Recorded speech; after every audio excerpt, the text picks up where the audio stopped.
Senado aprovou a polêmica Lei das Fake News, que trata sobre o combate às notícias falsas em redes sociais e em serviços de mensagens. Não! Eu não tô louco! Eu não tô louco! Como é que pode? Defensores do projeto dizem que ele vai combater o anonimato e a distribuição artificial. Não, nada a ver, irmão. Os contrários afirmam que o projeto possibilita a violação da privacidade e a liberdade de expressão. O presidente Bolsonaro sinaliza que pode vetar caso passe na Câmara. O tema do debate é: o presidente deve vetar o projeto das fake news? Sim. Os nossos debatedores são Augusto de Arruda Botelho, advogado especialista em direito penal. Boa noite, Augusto. Boa noite, Mona Lisa. Boa noite, Caio. E Caio Coppola, bacharel em direito e comentarista político. Boa noite, Caio. Boa noite, Mona Lisa. Boa noite, doutor Augusto. Boa noite, espectador da CNN. Começamos então com você, Caio. Suas primeiras considerações, por favor. Bom, vamos à pergunta, né? Caso passe na Câmara, o presidente deveria vetar o projeto das fake news? Bom, para desespero da bolha progressista na mídia, dos oportunistas da oposição e dos crentes numa ditadura imaginária, o Brasil ainda é uma democracia que respeita as garantias fundamentais. E nós somos presididos por um senhor que sempre defendeu a liberdade de expressão. Ao contrário, por exemplo, do nosso Supremo Tribunal Federal, que em mais de uma ocasião censurou conteúdos da imprensa e de cidadãos privados, que desagradaram aí nossos ministros hipersensíveis e com telhado não de vidro, de cristal. Bom, seria uma enorme decepção se o presidente da República não exercesse, ainda que parcialmente, seu poder constitucional de veto a esse projeto, que tem como desdobramento lógico e como agenda oculta a limitação do debate público, das ideias do debate público. Mas por que eu falo seria uma enorme decepção, assim, no futuro do pretérito? Porque eu me recuso a acreditar que esse projeto vai ser aprovado na Câmara dos Deputados, né? Ele já passou com uma maioria estreita no Senado, que, aliás, devia ser uma casa de senioridade republicana, nunca de senilidade regulatória, né? Aliás, o que se espera de um senador da República é que ele seja experiente, não que ele seja desatualizado, né? A aprovação desse texto é prova eloquente de que os nossos políticos de cabeça branca, para usar aí um jargão deles, eles não entendem ou fingem não entender a dinâmica da comunicação contemporânea, mão dupla, né? De forma bastante irracionária. Eles tentam regredir ao tempo em que havia controle de narrativa e monopólio da informação. Não é mais o caso. Bom, não à toa, o senador relator, né, que é um entusiasta do projeto, integrante do Centrão, ele tem menos de 20 curtidas em cada uma das suas últimas 3 postagens. É um desempenho aí em rede social que denota desconhecimento ou desinteresse nessas plataformas. E se, por um lado, é mais difícil para o político legislar sobre temas que ele não domina, é muito mais fácil, né, admitir a restrição de direitos que não o beneficiam diretamente ou que até o prejudicam eleitoralmente, como é o caso da liberdade de expressão na internet. Afinal, a velha política não se elege online. Não conheço político de Centrão que se elege pela internet. Talvez por esses motivos o relator tenha sido tão infeliz em uma das suas manifestações em redes sociais, quando ele proferiu a seguinte pérola: vomite enquanto ainda tem tempo de liberdade. Então, aqui estou eu, senador, usando meu tempo de liberdade para vomitar a sua falta de discernimento ao apoiar uma legislação que tem tudo para se tornar a antessala da censura na internet brasileira, né? Para não me estender muito, vamos ficar em um exemplo só, né, que é o parágrafo 4º, incisos 1 e 2 do artigo 12, abre aspas: o provedor de rede social poderá adotar medidas imediatas de indisponibilização de conteúdo, ou seja, remoção de conteúdo, e contas, né, perfis, quando verificar risco de dano imediato, de difícil reparação e risco de segurança da informação ou do usuário. Então, percebam o tom meio genérico desses dispositivos: risco de dano, risco ao usuário. Na verdade, as plataformas de rede social, assumidamente enviesadas, já trouxe isso para o espectador aqui no debate, conforme depoimento do próprio fundador do Facebook ao Congresso americano. Então, essas plataformas elas já possuem os seus termos e condições de uso, né, que incluem uma certa moderação de conteúdo. Mas essa atuação, ela fica limitada ao texto constitucional, que assegura ampla proteção à liberdade de expressão.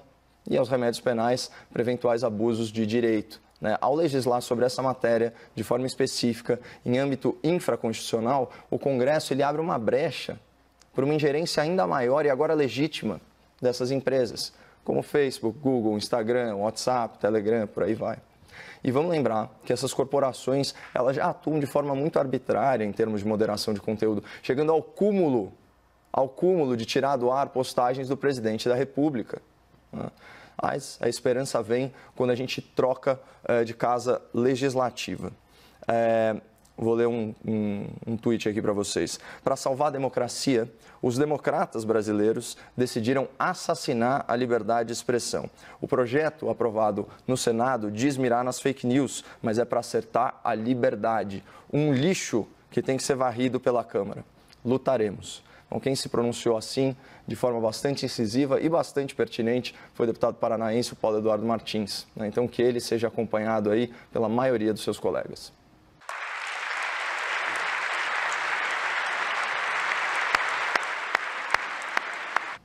Augusto, suas primeiras considerações, então, por favor. Boa noite a todas e todos.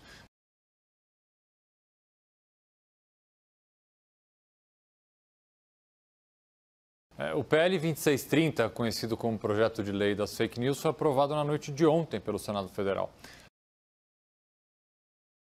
Finalizando, e esse ponto específico não poderia de maneira nenhuma ter sido aprovado, esse projeto ainda prevê o armazenamento de mensagens consideradas, e nessa parte de forma bastante imprecisa, como indicativas de disparo em massa através de aplicativos de comunicação instantânea.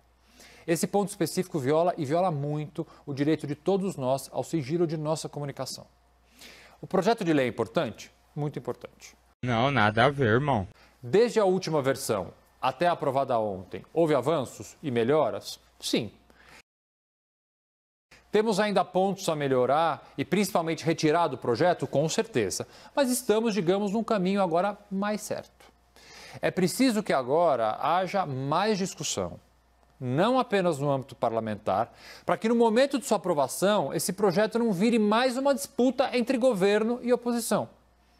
E que seus eventuais vetos não tornem dessa lei e dessa futura lei uma lei imprecisa que já nasceu morta. Vamos então ao debate. Augusto e Caio, por favor. Queria só destacar aqui o viés político daqueles senadores que se opuseram à aprovação desse projeto de lei. Eu acho, aliás, não, eu tenho certeza que ele está muito menos relacionado a um apoio ao governo Bolsonaro e muito mais relacionado ao ideário político liberal ou conservador Um conservador, ele sempre vai prezar pelos direitos e garantias fundamentais. Então, isso é ponto pacífico. Então, ele sempre vai valorizar muito a liberdade de expressão. E, como eu disse, esse projeto é a antessala da censura na internet brasileira, para usar um jargão que é como se fosse uma legislação de ponta de lança. Ele é o primeiro passo numa série de avanços que a gente já consegue intuir a partir dessa legislação infraconstitucional, que dá muito mais liberdade, inclusive, para que as plataformas executem moderação de conteúdo dentro do viés já estabelecido, já conhecido dessas aplicações de internet. A gente sabe muito bem que as páginas que são tiradas do ar são todas de pensamento conservador e pensamento liberal. A gente não vê esse mesmo tratamento em páginas de viés progressista. Inclusive, há casos de influenciadores da direita que printam conteúdos de páginas da esquerda e têm as suas páginas bloqueadas. Não o conteúdo original, mas o conteúdo replicado. Então, para vocês verem o absurdo do duplo padrão e dos dois pesos e duas medidas. Eu li aqui um tweet do deputado Paulo Eduardo Martins, mas também vale a pena chamar a atenção, outro jovem parlamentar, aliás, a gente percebe isso, todos os parlamentares que eu estou citando aqui, eles são bem mais jovens, então a gente vê a diferença no Congresso Nacional dos cabeças pretas e dos cabeças brancas, Como eu disse, eu esperava que os nossos senadores fossem experientes, não desatualizados, não anacrônicos, não reacionários, O Marcel disse o seguinte, abre aspas, o projeto aprovado no Senado não é contra a fake news, é contra as liberdades individuais. Ele não é contra a mentira, ele é a favor da censura. Não é para defender o cidadão, é para proteger quem tem poder da opinião de quem não tem. É um descalabro, barraremos na Câmara. E aqui houve uma analogia muito interessante também do especialista em segurança pública e ativista a favor da legítima defesa com emprego de arma de fogo, o senhor Benê Barbosa. Ele diz o seguinte, da mesma forma, né, que o progressismo justificava o desarmamento civil, né, com a falácia de tirar as armas dos bandidos, aqui da mesma forma, sob pretexto de combater fake news, você começa a inserir uma série de limitações na liberdade de expressão das pessoas, especialmente porque há dispositivos também de natureza genérica, né, que praticamente obrigam as plataformas a restringirem a replicação de mensagem por usuário privado. Ou seja, vai haver um incentivo cada vez maior para que você possa passar a sua mensagem por uma quantidade cada vez menor de pessoas. Isso é restrição à liberdade de expressão. Claro, como bem colocou o doutor Augusto, o texto evoluiu bastante, né, doutor? E nesse aspecto também, a gente não conseguiu parar de dar risada aqui quando a gente leu que tinha aquela limitação de mandar mensagem para 5 pessoas. Você lembra disso? Continua. Não, ele mudou um pouquinho. Assim, até se não alcançar 1.000 usuários, exatamente. Então essa parte muda assim, mas era 5 pessoas e no caso de ano eleitoral era um negócio muito fora da casinha, assim, de verdade, até para os parâmetros, para os tristes parâmetros do Congresso brasileiro.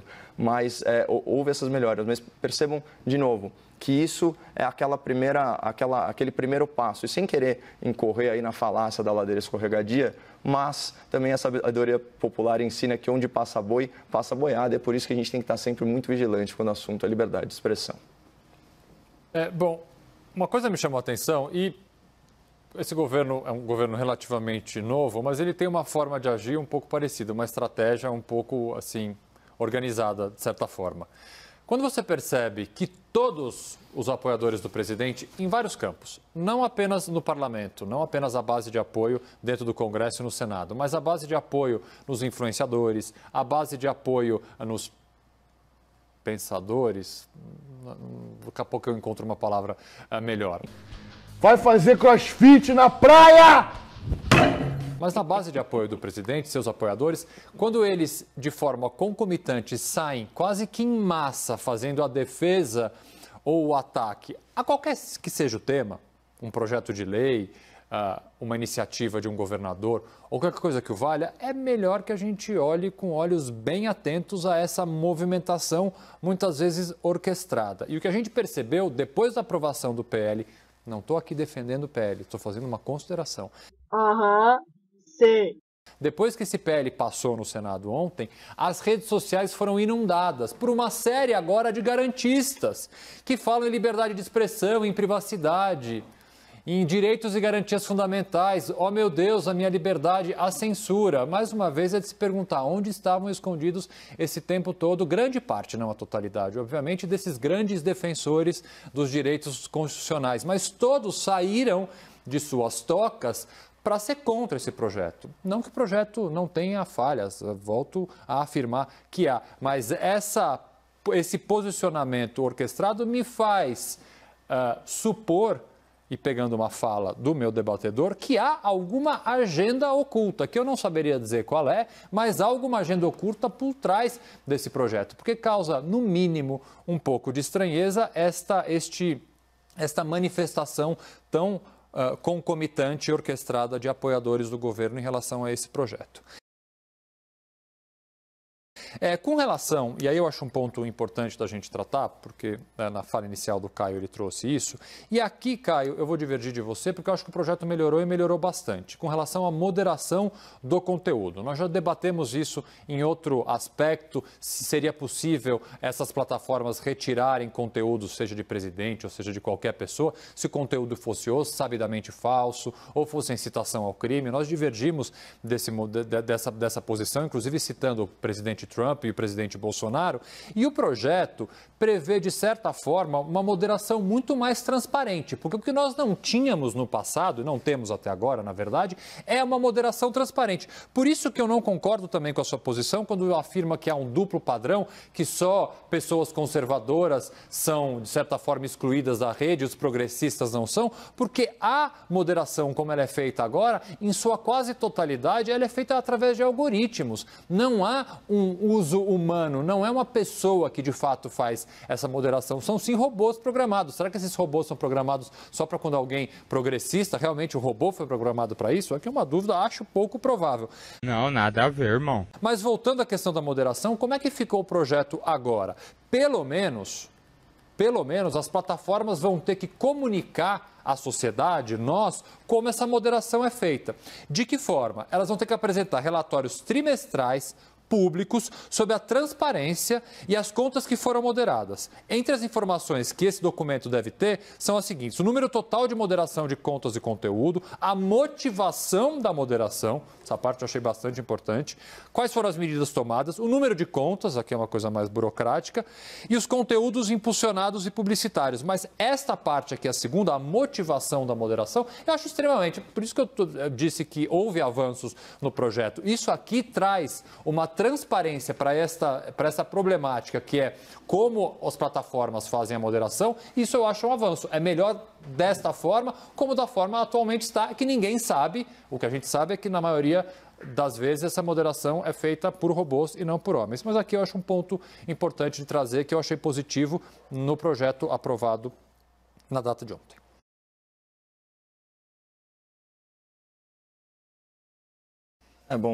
No nosso debate anterior sobre esse assunto, eu acho que eu deixei bem claro, né, inclusive citando aí a Constituição, né, que é livre a manifestação de pensamento, né, vedado o anonimato. Né, e naquela ocasião, né, eu fui além até, né, da sua posição, doutor. Eu falei, olha, eu sou contra a automatização, eu sou contra as contas fake, né, os perfis falsos, e para mim, sim, a conta em rede social tem que estar atrelada a documento válido. Não necessariamente ao número de celular, né? Aqui isso foi um ponto pacífico no nosso debate, mas sim um documento válido. Por quê? Porque, de outra forma, você enseja impunidade. Você não consegue punir adequadamente se você não tem um CPF, um RG, uma CNH ligados aí a essa conta. Obviamente, haverá fraudes, sim, mas isso vai sendo corrigido. É uma etapa que dificulta, né, a fraude e facilita a apuração dos crimes. Aqui a gente está falando dos crimes contra a honra, especialmente, né, crimes contra a honra, crimes de ameaça, certo? Então, isso sim. Agora, quando você usou a minha expressão de agenda oculta, a agenda oculta, doutor, costuma ser da parte de quem propõe, não da parte de quem se opõe. A agenda oculta é um movimento, mas é um movimento ativo. E aí, nesse sentido, já que você induziu o espectador a uma visão muito preconceituosa a respeito das pessoas que se opõem a esse projeto, que cerceia, sim, a liberdade de expressão, então eu vou fazer algo similar, porque é o seguinte: o relator do projeto, que é do Partido Socialista Brasileiro lá da Bahia, né, ele disse que o PT, o Partido dos Trabalhadores, foi um grande aliado na elaboração do parecer, né? E que eles, abre aspas, trabalharam com muita garra para que esse relatório pudesse sair. Então, se de um lado, né, do pré-julgamento, você pode achar que, bom, já que todos os apoiadores do governo e da presidência da República, eles estão enviesados e agindo como manada, talvez do outro lado haja uma interpretação similar. Eu não consigo nem entender qual é a agenda oculta da esquerda, Caio. Sinceramente, eu não entendo qual é a agenda de interesse. Esse é um tema que tem um viés estritamente técnico.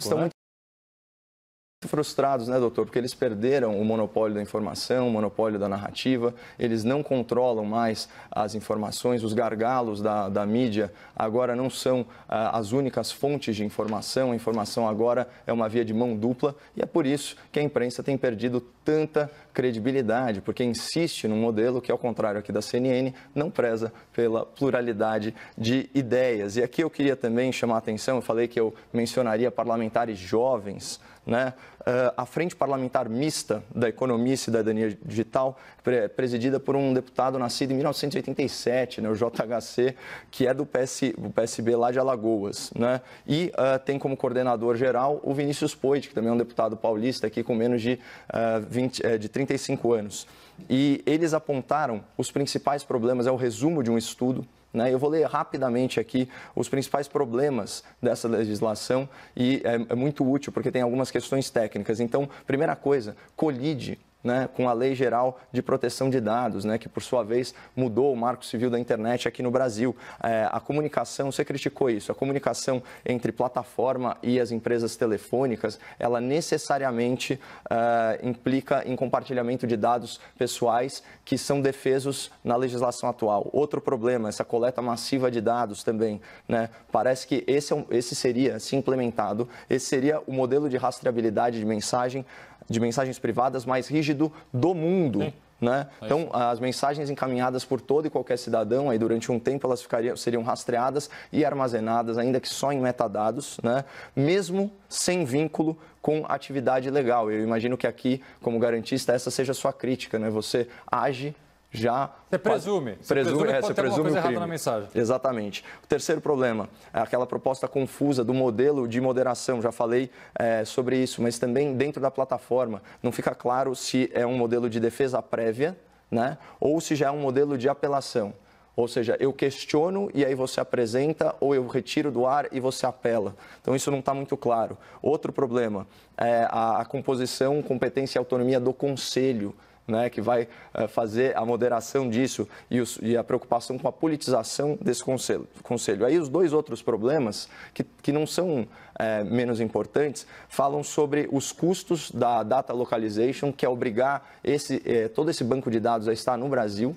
Né? Então, isso fere liberdade econômica, impossibilita aí a concorrência com startups estrangeiras, né? E, finalmente, a porta lógica, que é uma nova forma de rastreamento de IP, só que ela é uma forma transitória. Então, na verdade, ela cria um desincentivo para a modernização da infraestrutura digital no Brasil. Portanto, esses são só alguns dos problemas, dos principais problemas. Afinal, eu tive acesso a estudos que estão recomendando aí a supressão de mais de 12 artigos, sem contar os parágrafos e sem contar as alterações de conteúdo. Então, assim, tem muita coisa errada nisso. De repente, seria até o caso de jogar a coisa no lixo e esperar passar a pandemia, porque isso é uma discussão muito séria para ser feita de forma assodada e votada na calada da noite. Estamos nos argumentos finais agora. Augusto, então, por favor. Eu não me oponho à posição e à ideia de não jogar fora, mas de se continuar a discussão, eventualmente ou fazer do zero, ou pelo menos aproveitar os bons pontos que esse projeto, principalmente depois das últimas alterações, tem. Sim. Mas concordo que há alguns artigos que não podem passar e eu espero que a Câmara faça uma discussão. O importante, e a mensagem que eu queria passar, é que é essencial, continua sendo essencial, que a gente se discuta quem financia, quem produz e quem faz uso de conteúdo sabidamente falso com variados fins, inclusive e principalmente o fim eleitoral. Portanto, esse projeto de lei, no seu pensamento maior, deveria focar muito mais nisso do que nos detalhes, muitas vezes não discutidos, que ele está focando. É esse que deveria ser o foco. Quem financia, quem produz e quem dispara conteúdo sabidamente legal. Não é indo atrás do tiozinho do WhatsApp que manda 5 mensagens no grupo dos amigos da cerveja e ele pode estar sujeito a ter suas mensagens armazenadas por vários meses simplesmente porque a mensagem dele viralizou. Isso não pode acontecer.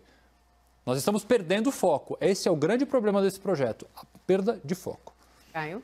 Eu concordo com a sua crítica. Eu acho que deveria mesmo ser focado no estrangulamento financeiro dessas redes de desinformação. E aqui eu volto a repisar o argumento do anonimato, né? A defesa da liberdade de expressão, ela também não pode ser usada como escudo para anonimato, né? Então, você que é um conservador, você que é um liberal, né, sempre tem em mente assim, dois princípios básicos. O primeiro, o princípio da não agressão, né? A sua conduta, ela não pode interferir no direito alheio. E, finalmente, né, e esse aqui é o mais importante, é o exercício da liberdade com responsabilidade, né? Isso é uma decorrência lógica da vida em sociedade. Não tem como ser de outra forma. Então, se você está habilitado a falar algo e não responder por isso, tem algo errado no sistema e isso tem que ser combatido. Por isso que eu sou a favor, sim, né, da vinculação de documentos a contas em perfis de rede social e, uma vez estabelecido isso, uma ampla liberdade para que você se manifeste e opine da forma que bem entender, sob proteção